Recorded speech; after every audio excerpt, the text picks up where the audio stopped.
A cirurgia robótica traz avanços na medicina e já é utilizada no Brasil. A maior precisão dos movimentos proporcionada pela tecnologia é um significativo avanço, tendo em vista que existe a possibilidade de realizar procedimentos mais sensíveis e delicados. As possíveis aplicações são tão extensas quanto os usos da cirurgia minimamente invasiva. Ela já se tornou uma opção bem-sucedida em procedimentos neurológicos, urológicos, ginecológicos, cardiotorácicos e numerosos procedimentos cirúrgicos gerais. Vamos saber mais sobre os benefícios da cirurgia robótica com o cirurgião oncológico Dr. Maximiliano Cadamuro. Olá, vamos a mais um Rede Vida Serviço. A primeira cirurgia robótica realizada no Brasil aconteceu aproximadamente há 15 anos e desde então o ramo vem crescendo e é considerado um dos maiores avanços médicos das últimas décadas. A cirurgia robótica é um tratamento revolucionário no combate à doença e atualmente ela vem sendo cada vez mais reconhecida como um método seguro. Vamos saber mais sobre os benefícios da cirurgia robótica com o cirurgião oncológico Dr. Maximiliano Cadamuro. Olá, prazer em tê-lo aqui. Prazer é meu, muito obrigado pelo convite, Ana. Qual que é a diferença da cirurgia robótica da cirurgia tradicional, doutor?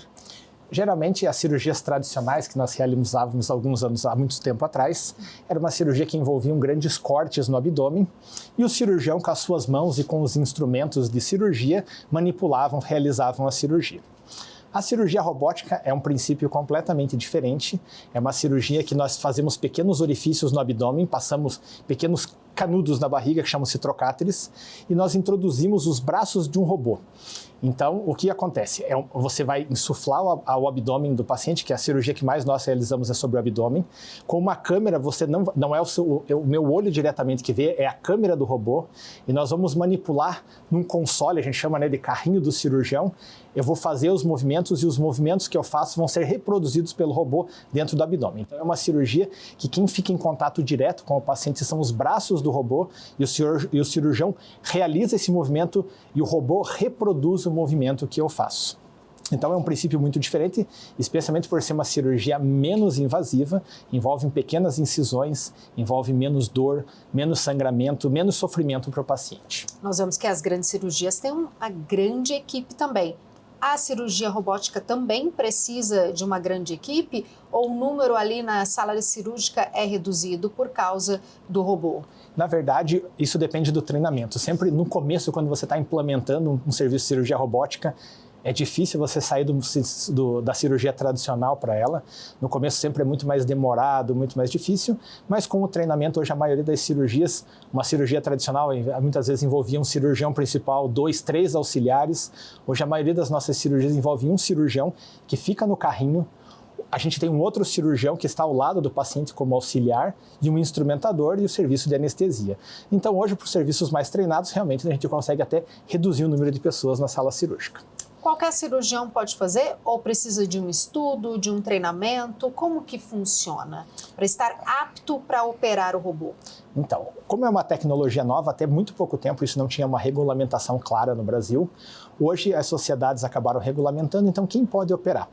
O robô serve para diversos tipos de cirurgia, não simplesmente, a gente está falando, existem robôs para cirurgia ortopédica, para neurocirurgia. Nós estamos falando especificamente no Brasil do Da Vinci, que realiza cirurgias especialmente para abdômen e tórax.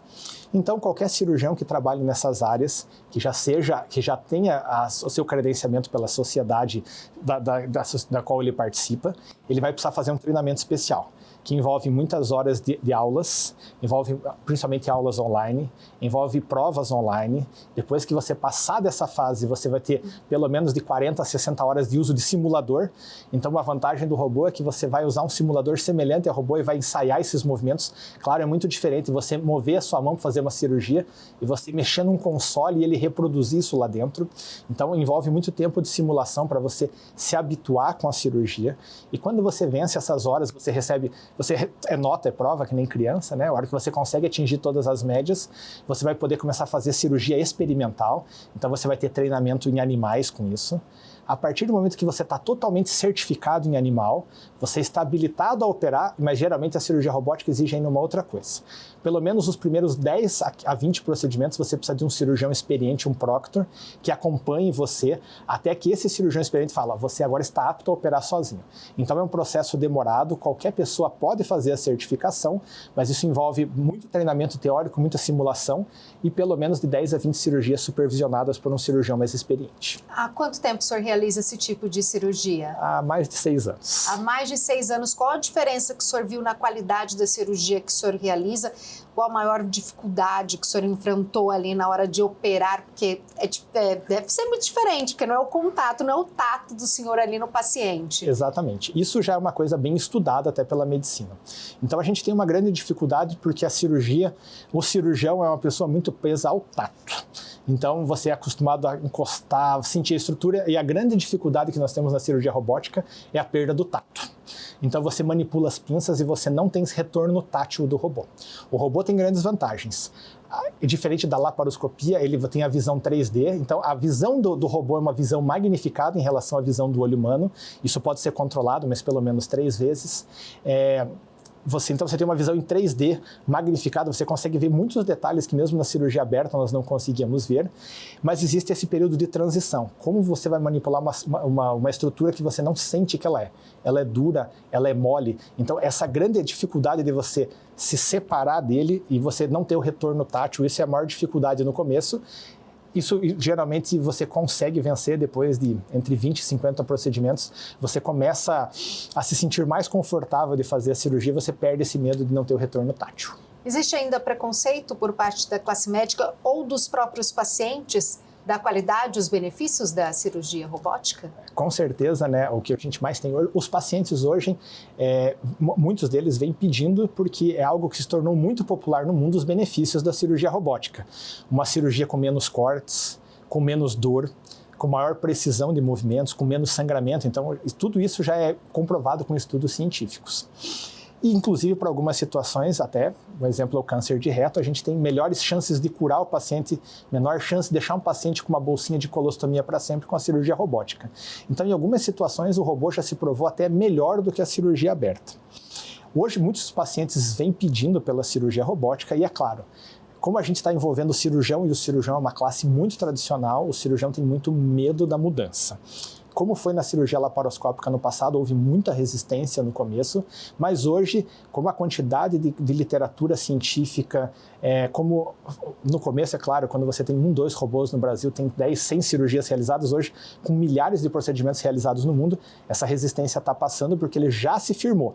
Apesar que, especialmente os cirurgiões mais antigos, ainda tem muita dificuldade de trocar. Uma pessoa que há 30 anos opera com retorno tátil vai ter muita dificuldade de ficar fora do contato com o paciente e manipular uma máquina. Isso é um novo treinamento, você tem que aprender a cirurgia de novo. É totalmente diferente do aprendizado da cirurgia aberta.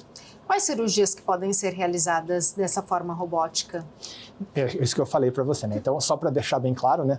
Porque, de repente, eu falo, minha vizinha realizou uma cirurgia de uma prótese do joelho. Para quem está assistindo a gente, às vezes vai falar assim, não, mas eu quero realizar, como que eu faço? Eu posso, eu não posso? Explica para a gente que é algo tão novo. Sim, então existem vários tipos de robôs para auxílio médico, então existem robôs para auxiliar neurocirurgia, robôs ortopédicos, mas especialmente o que a gente está falando hoje é o robôs para cirurgias abdominais e torácicas, que no Brasil hoje virtualmente o único que está à disposição é o Da Vinci.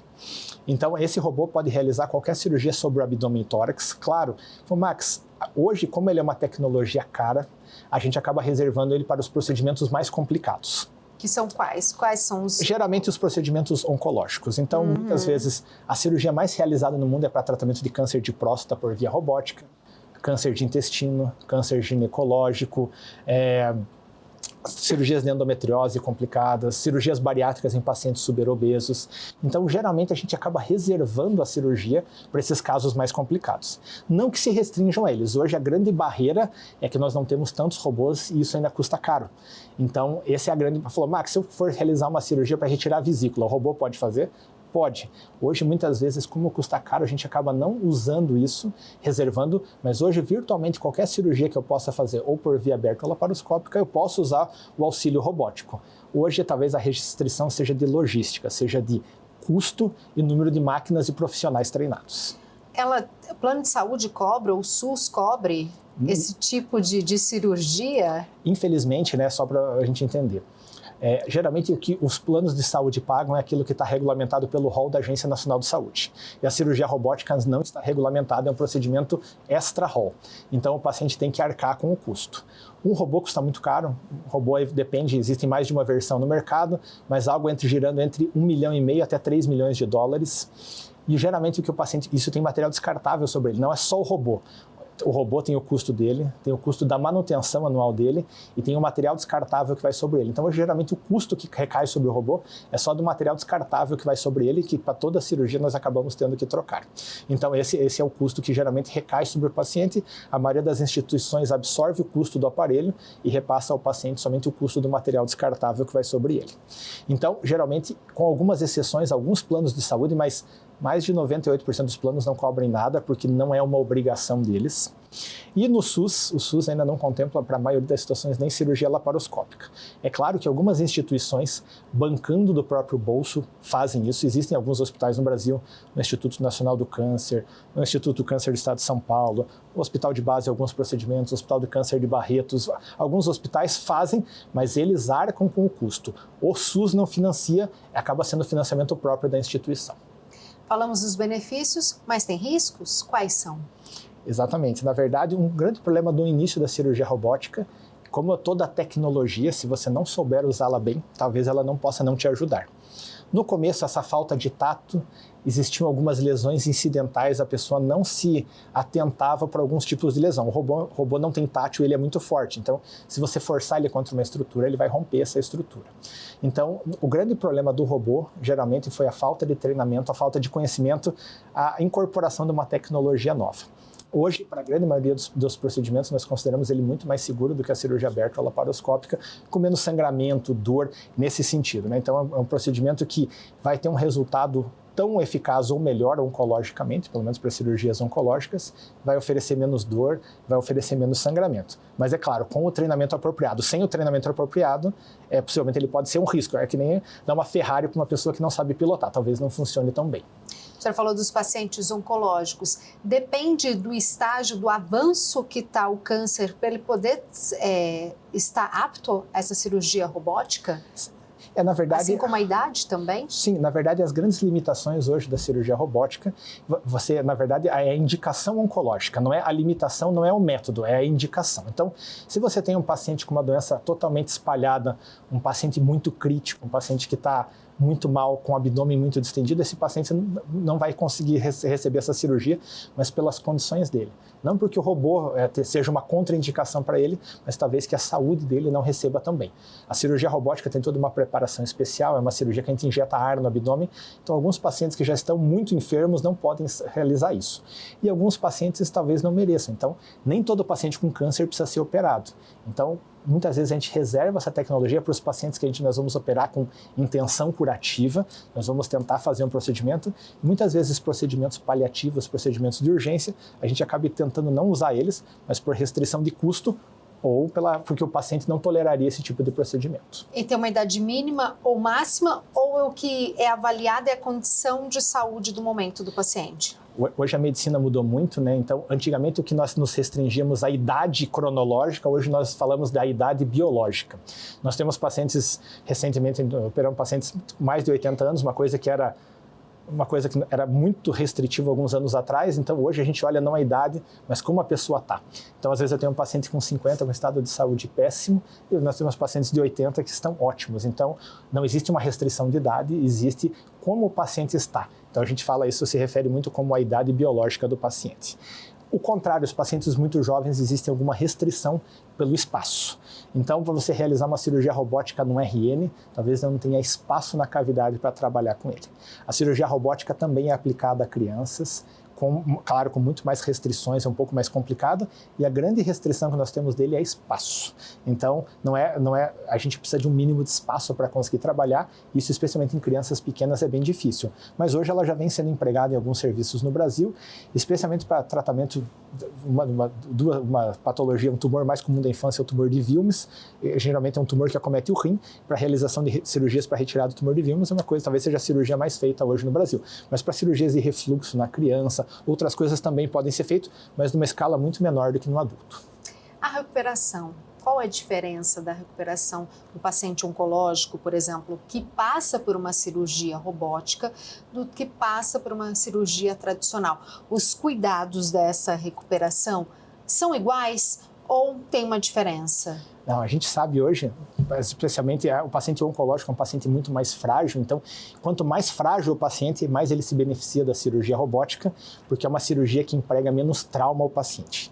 Então, uma cirurgia que não tenho tantos cortes, eu não deixo o abdômen aberto, esse paciente sangra menos, ele sente menos dor, ele usa menos remédio no pós-operatório, ele vai ter uma recuperação melhor. Então, é claro, se for um paciente jovem que nem você, Ígido, talvez esse benefício não seja tão grande, mas a gente fala que quanto mais debilitado é o paciente, mais ele precisa dessa cirurgia. Por quê? Porque ele tem menos reserva, e quanto menos eu gastar dessa reserva, melhor vai ser a recuperação dele. Então, um paciente jovem que nem você pode fazer uma cirurgia robótica, merece, mas muitas vezes um paciente idoso, oncológico, que já está debilitado, ele precisa disso, às vezes é a chance dele ter um sucesso, dele sobreviver a uma cirurgia bem, ou ele ter uma complicação e ficar muito tempo internado e até comprometer a vida dele. Então, realmente a cirurgia pode fazer a diferença entre esse paciente ter um pós-operatório, um tratamento oncológico, ou ele parar por ali, infelizmente. No seu dia a dia, qual é o tipo dessa cirurgia que o senhor mais realiza? Como oncologista, né, existe uma diferença, geralmente no Brasil, na maior parte do mundo, principalmente o tumor de próstata, quem trata é o urologista, não somos nós. Para a gente, para o cirurgião oncológico, os dos tumores que a gente mais acaba fazendo a cirurgia por acesso robótico são os tumores do intestino grosso, do reto e os tumores ginecológicos. Esses talvez sejam os tumores que são cirurgias tecnicamente trabalhosas, que o robô nos ajuda, e que existe um grande benefício do paciente sofrer menos com a cirurgia. Pode ser realizado para outros, tumores de estômago, tumor de pâncreas, mas até pela incidência, né, como o tumor coloretal, talvez seja o segundo tumor mais frequente na população dentro do estado de São Paulo, pela frequência também é o que mais nós realizamos. Nós falamos aqui já, num outro programa que eu entrevistei o senhor sobre o câncer de colo retal, sobre o alerta da importância do cuidado, sobre o preconceito que muitas vezes as pessoas têm de fazer exame, descobrir antes, para não ter que chegar a uma situação tão grave, né, doutor? Exatamente. Então a gente tem aí um problema exatamente que se chama prevenção.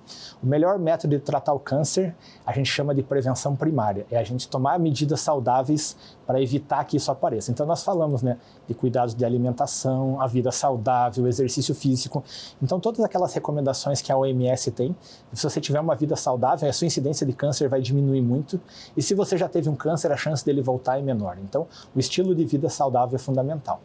Uma outra barreira que nós enfrentamos no Brasil, que é a prevenção secundária, a realização de exames para diagnóstico precoce, especialmente para câncer coloretal, é muito ruim no Brasil, porque depende basicamente da colonoscopia, que é um exame caro e que ele não é tão facilmente acessível à população, e que infelizmente ainda no Brasil nós não temos um programa de rastreamento de câncer coloretal dentro do Sistema Único de Saúde.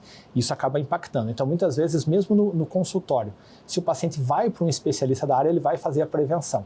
Como essa recomendação não é uma recomendação nacional do Sistema Único de Saúde, muitas vezes mesmo que o paciente tenha indicação e tenha condições, acabam não pedindo pelo desconhecimento. Mas em outros países, Estados Unidos e Europa, existem já programas de rastreamento para câncer de intestino, que nesses países é o segundo tumor mais incidente da população. A prevenção é a melhor escolha. Sempre. Para tudo. Para tudo, sempre. Mas o estilo de vida também está associado. Sim, o estilo de que nós escolhemos. Sim, o estilo de vida, ele entra dentro do que a gente chama de prevenção primária. A prevenção primária é o que eu posso fazer para evitar de uma doença aparecer. Então a prevenção primária se aplica a tudo. O estilo de vida vai diminuir sua chance de ter câncer, de ter doença cardiovascular, de ter diabetes, de ter qualquer outros problemas. Então a prevenção primária não envolve nenhum exame, envolve aquilo que nós somos capazes de fazer para diminuir a chance das doenças aparecerem. A prevenção secundária são os exames de rastreamento. Então, se eu não tenho como prevenir completamente, como eu posso diagnosticar precoce, ter uma doença de uma fase inicial, eu aumentar a chance de cura do paciente com um tratamento menos complicado. Então, a prevenção secundária a gente não consegue aplicar a todos os tumores, mas a prevenção primária, o estilo de vida é fundamental para tudo, não só para câncer, mas também para doença cardiovascular, que é a principal causa de morte no mundo. Tem vários tipos de robôs que fazem as cirurgias? Sim. Então a gente falou, né, que existem robôs, existem dispositivos de auxílio robótico. O auxílio robótico já vem desde os anos 60 para tentar ajudar o cirurgião. O primeiro dispositivo foi um dispositivo de neurocirurgia e a gente veio evoluindo. Então hoje existem robôs ortopédicos, por exemplo, especialmente para prótese de joelho e quadril, que não tem nada a ver com o nosso robô. Existem alguns dispositivos robóticos para auxílio de neurocirurgia e existem as plataformas especialmente para cirurgia abdominotorácica. Hoje a mais comum, a mais popular no mundo é o Da Vinci, da uma empresa americana, chama-se Intuitive. Existem alguns outros robôs tentando entrar no mercado, o Versus, de uma empresa britânica, agora está vindo um japonês, estão vindo várias outras. Por quê? A pioneira foi americana, então ela se disseminou mais rápido pelo mundo. Então hoje no Brasil, a gente tem mais ou menos mais de 100 plataformas Da Vinci no Brasil. Nos Estados Unidos, perto de 5.000 plataformas já. O senhor acredita que assim como a tecnologia do celular vai evoluindo a cada piscar de olhos, na medicina vai demorar mais um pouco, mas vai vir mais e mais robôs aperfeiçoados para ajudar a salvar vidas? É inevitável. O avanço da tecnologia é inevitável, como foi em todas as áreas, né? Então eu brinco que, como hoje muitas vezes, não, eu posso fazer a cirurgia por laparoscopia, não vou fazer robô, é a mesma coisa que a gente está brigando, que eu quero usar o Nokia tijolinho da cobrinha contra o iPhone. Por mais que o celular faça isso, então a gente pode fazer a cirurgia aberta, pode fazer por vídeo, mas a tecnologia nos ajuda.